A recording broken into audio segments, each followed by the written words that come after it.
ये जो समाजवादी लोग हैं, इंडिया गठबंधन वाले लोग हैं, कोई उनके खिलाफ जो भी लोग जिनका भी आप नाम जानते हैं, सब लोग सभा करते थे। लेकिन जब वहां के दलित मुसलमानों ने मन और मिजाज को बना लिया कि हमें अपने भाई को जो संघर्ष कर रहा है उसको संसद में भेजने का काम करना है, आप सबने देखा नगीना में दलित और मुसलमानों ने इतिहास बनाने का काम किया और भाई चंद्रशेखर आजाद को 1.5 लाख से ज्यादा मतों से जिता करके लोकसभा में भेजने का काम किया। पार्टी के प्रदेश अध्यक्ष पहुंचे, वहां पे उनकी पूरी टीम पहुंची, वहां भीम आर्मी की टीम पहुंची और मुसलमानों को न्याय दिलाने का काम की। आप सबको सोचने की आवश्यकता है कि हम कितने दिन तक वोट बैंक बन करके रहेंगे। क्या हमारा यही काम है कि हम दूसरों के लिए झंडा उठाएं, दूसरों के लिए दरी बिछाएं, दूसरों के लिए भीड़ लगाएं? क्या हमारा भाई, हमारा बेटा, हमारा परिवार क्या विधायक नहीं बन सकता? क्या मंत्री मुख्यमंत्री नहीं बन सकता? अगर आप नहीं सोच पा रहे हैं तो मुझे लगता है कि अभी भी आप मानसिक गुलामी से कैद है। अरे मेरे मानसिक गुलाम से कैद हुए दलित मुस्लिम समाज,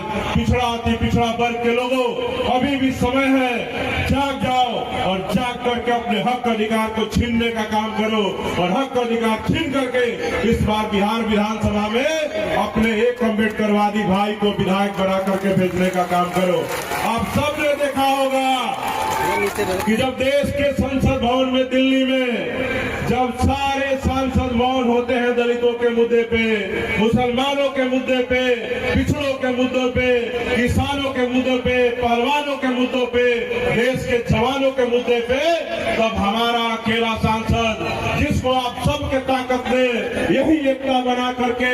उत्तर प्रदेश के नगीना से सांसद चुन करके भेजा। जब उनके खिलाफ नरेंद्र मोदी सभा करते थे, अमित शाह सभा करते थे, जेपी नड्डा सभा करते थे और योगी आदित्यनाथ सभा करते थे और उनके खिलाफ ये जो समाजवादी लोग हैं, इंडिया गठबंधन वाले लोग हैं, कोई उनके खिलाफ जो भी लोग जिनका भी आप नाम जानते हैं, सब लोग सभा करते थे। लेकिन जब वहां के दलित मुसलमानों ने मन और मिजाज को बना लिया कि हमें अपने भाई को जो संघर्ष कर रहा है उसको संसद में भेजने का काम करना है, आप सबने देखा नगीना में दलित और मुसलमानों ने इतिहास बनाने का काम किया और भाई चंद्रशेखर आजाद को 1.5 लाख से ज्यादा मतों से जिता करके लोकसभा में भेजने का काम किया। और इस एकता की ताकत ही है कि हमारा भाई चंद्रशेखर आजाद जब संसद में जाता है तो आप देखे होंगे कि 542 में कोई एक भी सांसद जो है नीला गमछा लेकर के भारत का संविधान लेकर संसद में नहीं जाता है। हमारा भाई चंद्रशेखर आजाद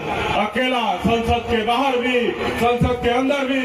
नीला गमछा लेकर के दलितों, मुसलमानों, पिछड़ों, अति पिछड़ों, महिलाओं की आवाज को बुलंद करने का काम करता है। अगर आप सब इस बात को समझना चाहते हैं, बिहार में 243 सीट है, कई विधायक हर बार चुन करके जाते हैं, अनुसूचित जाति सीटों से भी चुन करके जाते हैं, मुस्लिम विधायक भी बनते हैं अन्य दलों से। लेकिन आप सोचिए कि जब दलितों पर अत्याचार होता है, कितने दलित विधायक वहां पे आवाज उठाने का काम करते हैं, कितने मुसलमान विधायक आवाज उठाने का काम करते हैं। जब कोई मुसलमानों की जमीन छीन ली जाती है, उनके घर पे बुलडोजर चलाया जाता है, किसी मुस्लिम बच्चे का मॉब लिंचिंग कर दिया जाता है, तो आप सबको देखना चाहिए कि विधानसभा में कौन आवाज बुलंद करता है? कोई नहीं करता है। अगर आप चाहते हैं कि बिहार के विधानसभा में भी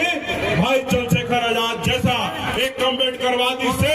जा करके वहां पे आपके समाज के हक हुकूक की लड़ाई लड़े, आवाज बुलंद करे, मुख्यमंत्री और विधानसभा के स्पीकर के आंख में आंख डाल करके बात करे, तो आप सबको नरकटियागंज से आपको अपने भाई इश्तियाक खान को चुन करके केतली चुनाव चिन्ह पर मतदान करके विधायक बनाने का काम करना होगा। तब जा करके बिहार के दलितों की, नरकटियागंज के मुसलमानों की और यहाँ की आम जन समस्याएं जो है, चाहे वो सड़क की समस्या हो, चाहे बिजली की समस्या हो, चाहे यहाँ खराब अस्पतालों की समस्या हो या जो भी समस्या है, उन तमाम समस्याओं का समाधान हो पाएगा।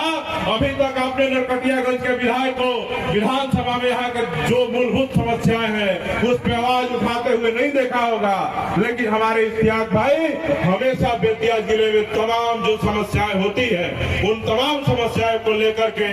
यहाँ नरकटियागंज, बेतिया से लेकर पटना तक लड़ाई लड़ने का काम करते हैं। पटना में जब वक्त कानून लाया गया, पूरे देश में जब वक्त कानून लाया गया, तो हमारे इश्तियाक भाई पटना में जब हम लोग आंदोलन कर रहे थे तो ये वक्त कानून के